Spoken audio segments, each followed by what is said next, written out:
Hi, this is Dave from DaBelly, and tonight we're here with Glorious Sons. We're going to talk to Brett, the singer from the Glorious Sons. First of all, welcome to Arizona. We're learning that you've never been here before. Yeah, thanks for having me. I'm pumped to go scorpion hunting. Yeah, well, that's true, yeah.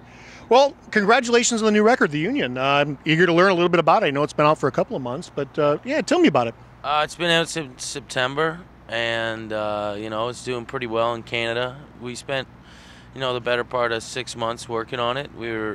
We were driving up to the studio in Hamilton and driving home and working on songs and figuring out which songs we wanted to play, kind of just weaning down the list. And, the reaction's been awesome, across our country. And for the most part, people have been pretty great here, too. So, I'm pretty pumped about it.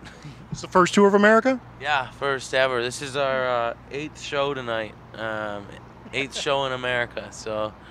yeah, we've never really thought about crossing the border, and we got this kind of we got an email from our agent. He said you got a day to decide whether or not you want to go on tour with 10 years, and we sat down for breakfast and discussed it, and 2 months later we were out on the road in America. I wish it was that easy for everybody. Well, you put the album together.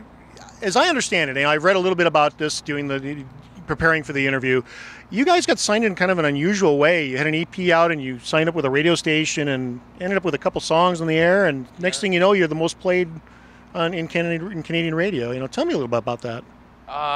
Well, we played a contest, and there's a band called The Trues from Canada who, I don't know if you'd know them in the States, but they have been, one of Canada's favorite bands for the past 10 years. And my brother's been to like 10 of their shows. I've been to like 5 of them. And anyways, there was a contest going on, and the guitarist John Angus MacDonald was a judge. And what happened was he ended up telling us that he wanted to produce an EP for us, which was a huge break, because before that we were playing in cougar bars and making $200 a night. So we ended up doing the EP with him, and then we went and joined another contest, and we ended up winning that one, and that put us on the radio, just one of the radio stations, and other stations ended up picking up the song, and the single was Mama. And before you knew it, we were in the top 5, and we had label attention, and we kind of just found the guy that we thought would be the the biggest go-getter. You kind of got to find the devil that you want on your side, and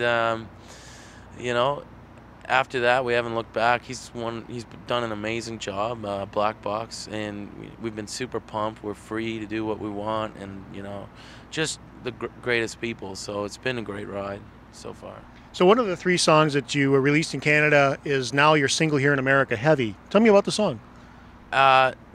Heavy was originally written on an acoustic guitar in my basement apartment. I was probably just sitting there in my boxers. There's a visual. Yeah, and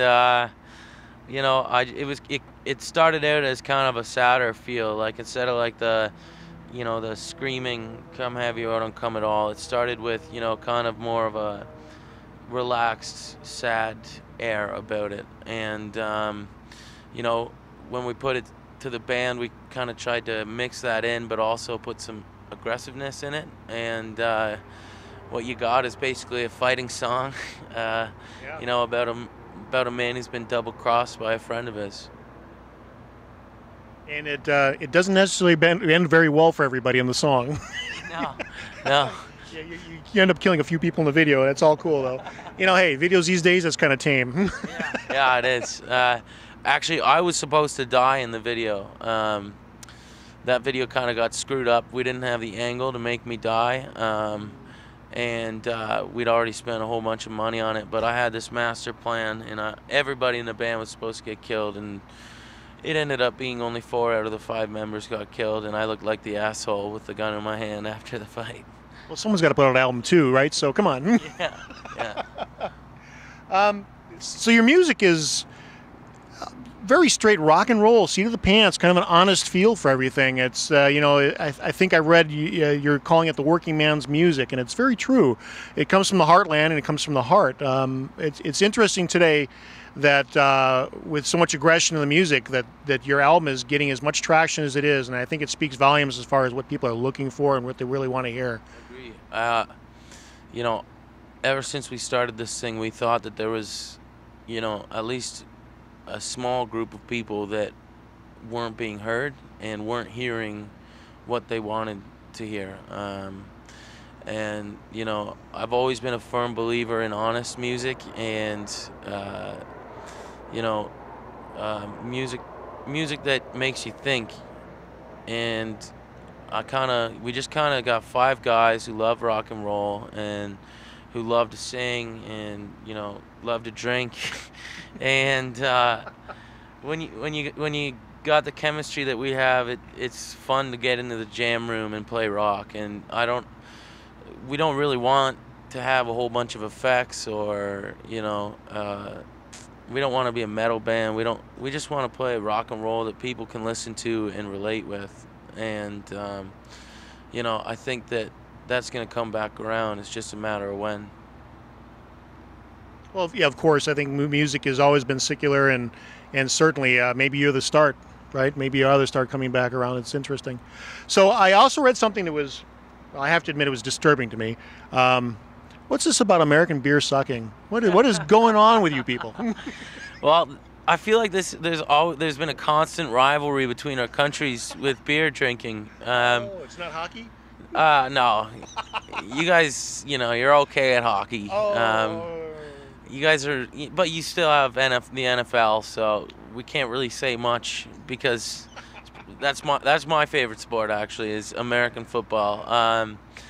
But yeah, your beer's a little watered down, and I think that just makes the people nicer though. So it's. I'm going to point out that you are in Arizona, and we love to deport people here. You're going to be back snowplowing in a week. We're going to send you home to your hockey and snowplowing to be done with it. They did a border check. Yeah. Once we said we were Canadian, they just let us go right through. So. Yeah. Well, you look like us. Yeah, whatever that means. Everybody looks like us. Welcome to America. A big melting pot. Well, that's all the questions I got. Is there anything I missed? Is there anything you want to talk about? Get out and support your live music in your towns, and buy hard copies of CDs, because bands don't get paid unless you, iTunes and whatever these streaming sites are don't pay the bands shit. So, just support your music, and if you support rock and roll, you won't have to listen to crap anymore. Thank you much. Thanks, man.